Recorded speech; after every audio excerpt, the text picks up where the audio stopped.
Makkabiym, Sheniy, which is 2nd Maccabees, chapter 2. It is also found in the records that Jeremiah, the prophet, commanded them that were carried away to take of the fire as it had been signified, and how that the prophet, having given them the Torah, charged them not to forget the commandments of Yahuwah, and that they should not err in their minds when they see images of gold, of silver and gold, with their ornaments. And with other such speeches exhorted he them that the Torah should not depart from their hearts. It was also contained in the same writing that the prophet, being warned of Elohim, commanded the tabernacle and the ark to go with him, as he sent forth into the mountain, where Moshe climbed up and saw the heritage of Elohim. And when Jeremiah came thither, he found a hollow cave, wherein he laid the tabernacle and the ark and the altar of incense, and so stopped the door. And some of those that followed him came to mark the way, but they could not find it.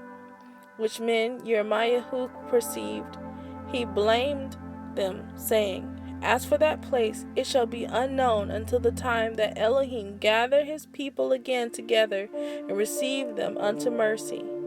Then shall Yahuwah show them these things, and the glory of Yahuwah shall appear, and the cloud also, as it was showed under Moshe, and as when Shalomah desired that the place might be honorably sanctified.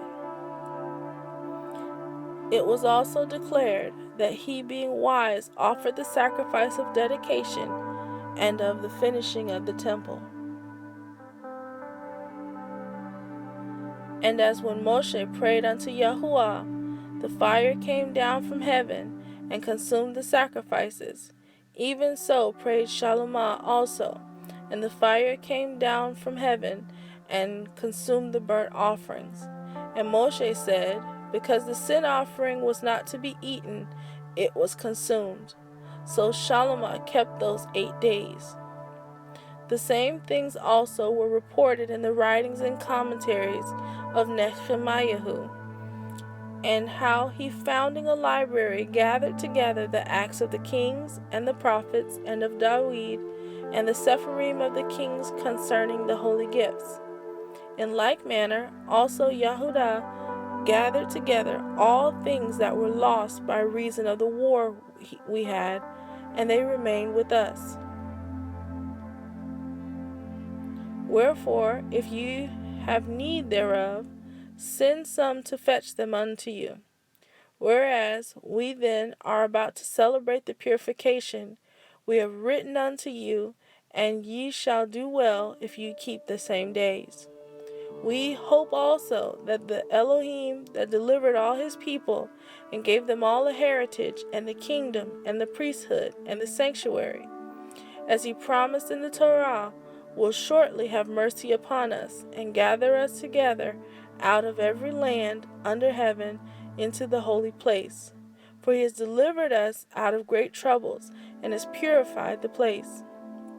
Now as concerning Yehudah Maccabee and his brethren, and the purification of the great temple, and the dedication of the altar, and the wars against Antiochus Epiphanes and Eupator his son, and the manifest signs that came from heaven unto those that behaved themselves manfully to their honor for Yahudaism, so that, being but a few, they overcame the whole country and chased barbarous multitudes, and recovered again the temple renowned all the world over, and freed the city, and upheld the Torah which were going down, Yahuwah being gracious unto them with all favor.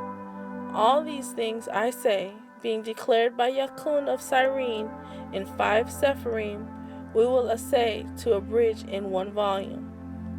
For considering the infinite number and the difficulty which they find that desire to look into the narrations of the story for the variety of the matter, we have been careful that they that will read may have delight, and that they that are desirous to commit to memory might have ease, and that all into whose hands it comes might have profit. Therefore, to us that have taken upon us this painful labor of abridging, it was not easy, but a matter of sweat and watching. Even as it is no ease unto him that prepares a banquet and seeks the benefit of others, yet for the pleasuring of many we will undertake gladly this great pains, leaving to the author the exact handling of every particular, and laboring to follow the rules of an abridgment. For as the master builder of a new house must care for the whole building, but he that undertakes to set it out and paint it must seek out fit things for the adorning thereof. Even so I think it is with us. To stand upon every point, and go over things at large, and to be curious in particulars, belongs to the first author of the story. But to use brevity, and avoid much laboring of the work, is to be granted to him that will make an abridgment. Here then will we begin the story, only adding thus much to that which has been said, that it is a foolish thing to make a long prologue, and to be short in the story itself.